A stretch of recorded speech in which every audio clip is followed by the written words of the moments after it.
On Thursday, March 21, 2024, the 5th edition of the Providence Bank World Poetry Celebration was held at Eco Hotel and Suites in grand style to honor the forthcoming 90th birthday anniversary of Nobel laureate Professor Wole Soyinka.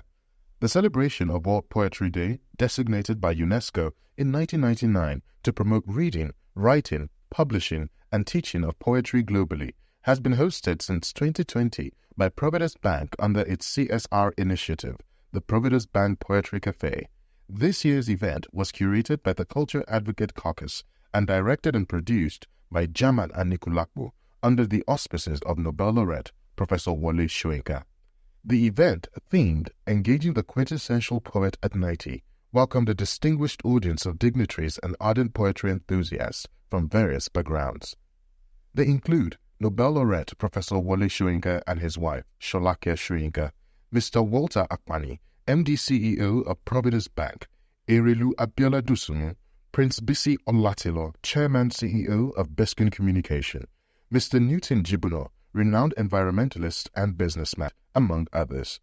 Mr. Walter Akpani, in his opening remarks, expressed delight in addressing esteemed guests at the significant occasion. He highlighted the privilege of having Professor Wole Soyinka as the permanent patron of the annual celebration. This is our 5th edition. It is always a pleasure for me every year to address this gathering at the occasion of the World Poetry Day. We chose this day because we felt not a lot of attention had been given to it, but we equally felt that there are so many talented individuals, within and outside Nigeria that communicate in language or in means that we don't quite appreciate until maybe we experience it and then we feel the full impact of what they are trying to tell us, even when they are on the stage. It has been a privilege that we have, like I earlier mentioned, Professor Wole Soyinka to be the one who we have chosen to lead us and mentor us in this journey. The minute we shared our desire for him to be the patron poet and mentor of this event, he graciously gave his nod. I'm sure none of us is too surprised about that because of who he is. And he has since participated quite passionately over time to give us guidance on directions of every effect. In fact, I say it has become a permanent calendar for him because anywhere he is in the world, he makes sure that this event holds. He will come back. Can we please give him a round of applause for that? We have chosen to lead us and mentor us in this journey.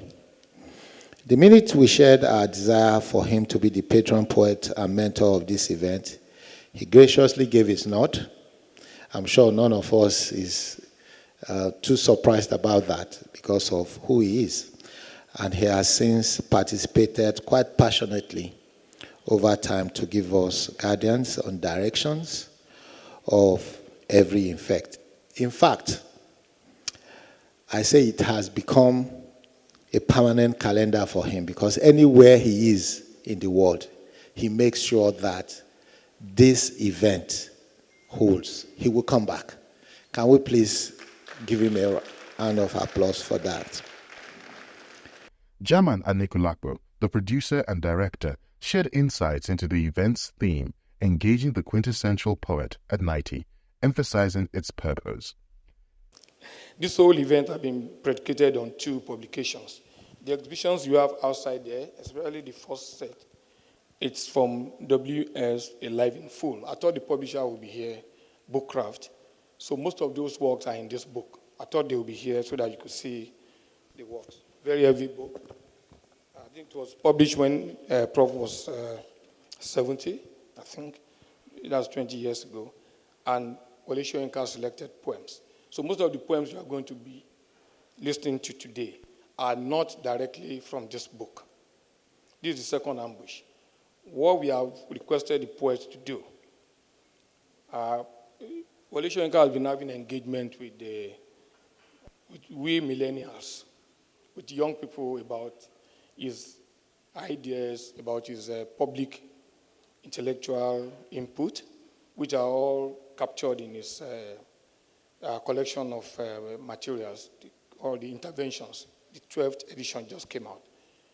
But most of the ideas have been captured in this particular publication, which we also presented courtesy Prof Bank last year. But then the books are not here. So what they're doing is to respond to some of the ideas already projected in Wole Soyinka's poetry. So they are not reciting Wole Soyinka's poems. And they are not doing tributes. If any of them should have a tribute to Wole Soyinka, please remove it, because he doesn't even like that. You are responding, or if you like, critiquing, as one of them said, Wole Soyinka's poems. So it's an engagement. That's why the theme is engaging the quintessential poet at 90. The evening featured captivating poetry performances by talented poets from around the world, culminating in a special presentation to Professor Wole Soyinka by the poets, followed by a meticulous photo session. With our bare chest standing in the way of a bullet, you and I are powerless. I am just like you, scared. But you are just a tool. You have questions too, but you have numbed them. I am the garden you need to tend to. To nurture me, you don't pretend to. But no, I can't be dead soon. I'm pregnant with possibilities I'll put to bed soon. I am the one you tread upon. You should protect me, but to my head you hold a gun. And this place is all I have nowhere else to run. You turn deaf ear to my cry like you don't hear me mourn. It boggles me, it makes my mind spin.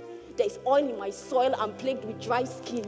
Or repentantly you rob me, I see your slide green. And while this entire thing is tiring, my paths are rising. So then, I am the creative walking the cinemas, the programmers, the doctors in theaters, the Afro-pop song, the singers with guitars, the intellectuals, entrepreneurs raising the bars.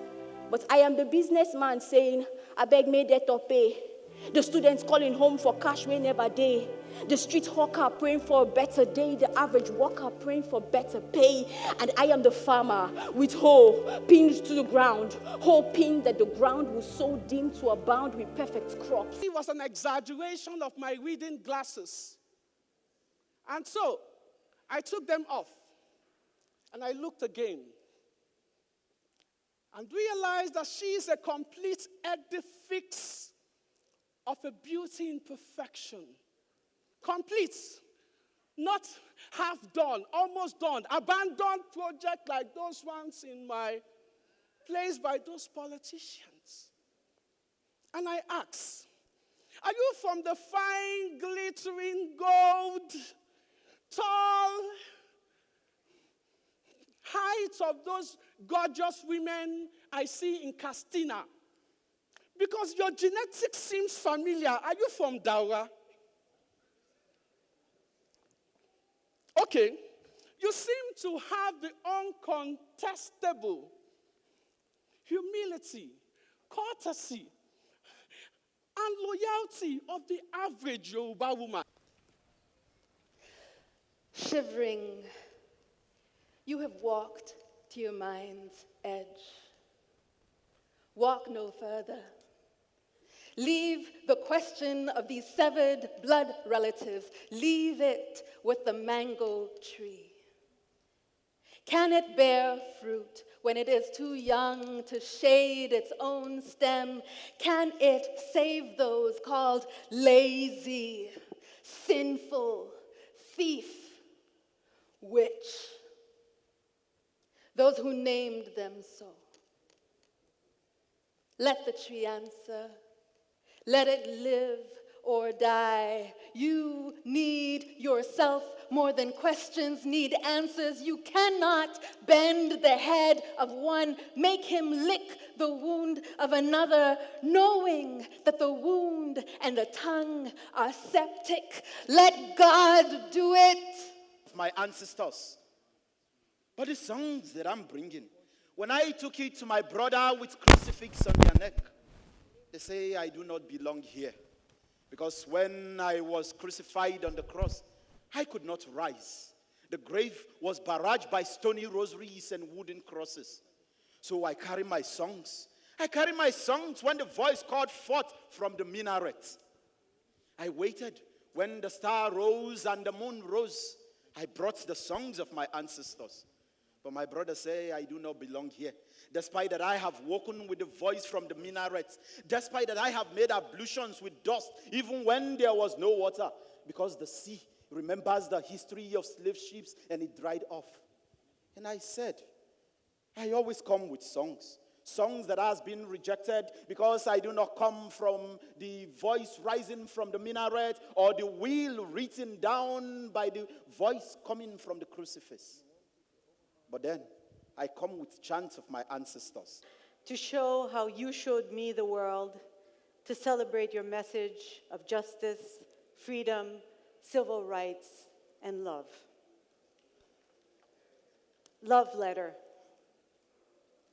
As if we have forgotten that we are what we are, as if the world you taught has lost its axis, ceased to spin, as if we have forgotten each tree is warehouse. The gods keep guard. Hide me now. When night children haunt the earth, I must hear none. Drive me now, like you did through Lagos, reminding us the Yoruba belief, wanderer child, it is the same child who dies and returns again and again. Like phantoms, like him, he walked at night on his lone matrix. Yes, loneliness feeds and open faces. Yes, for some, waiting is a way of life. Like the sun, sometimes a total stranger, like justice, despaired. Like a street cafe chair, Rue des Écoles, where we littered présence africaine with stubs and words of passion, molders of identity, a lyric voice. In his response, Professor Wole Soyinka expressed gratitude to everyone present for contributing to a memorable and inspiring evening. I'm here under false pretenses, but thank you very much. It's also been a very pleasant and touching evening. Thank you, and happy birthday to all of you. The event concluded with jubilant musical entertainment from Femi Okunuwa-led Lufemi and the Africaners Band, as guests departed, making a fitting end to a remarkable celebration.